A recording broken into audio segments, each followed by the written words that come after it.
ng'anyo mar jochiw thieth e counties duto ma pachoka pod medo chuo chieng' ka odiechieng' ma kawuono ne gibago ng'anyo maduong' e boma ma Nairobi nyaka e rangach mar apis riwruog Gavanas kaka yor chwalo ng'ur margi. Kaka Otieno Joab leronwa, jochiw thieth go umo igi piny ni pod gibiro bago ng'anyo kaka nyaka chop dwachgi ka Gavanas obwogo weyo nases go e lwet counties giwegi mondo tim kodgi kaka gidwaro poni gidhi nyime kod ng'anyono.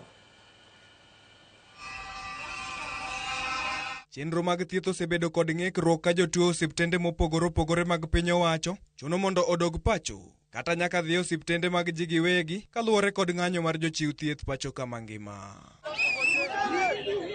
E odiechieng' ma kawuono, nases kod jochiw thieth mamoko obago ng'anyo mar atipo e boma ma Nairobi kama gichwalo ywak margi nyaka e rangach apisi mar riwruok mar Gavanas mar neno ni dwachgi oket e tim. Jochiw thieth go ramo ni ok gidog e tich nyaka chopi tim dwachgi. No CBA, no work. No PNP letters for UHC, no work. The nurses' risk allowance must be on top of any other cadre's risk allowance. If all our demands are not resolved by the COG, we are not going to turn back. Riwruok mar Gavanas kotel nigi kod jakom margi Ahmed Abdullahi. Korka korge, dwoko wach mar ng'anyo mar nases kaka mano ma ok giyango kata matin, tok doho golo chik machungo ng'anyono. There is a court order which has suspended these strikes. And even as we speak, and as they went on strike, negotiations for a new CBA were already ongoing.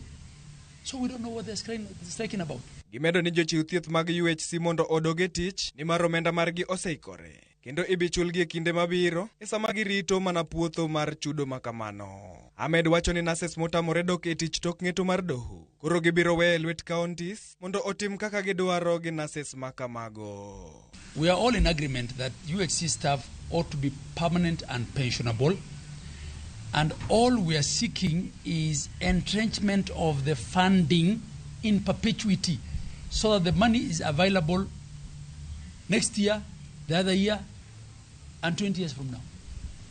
And we are going to speed discussions with CRA and the Ministry of Health and the National Treasury on how to close this matter soonest possible. Otieno Joab, Ramogi TV.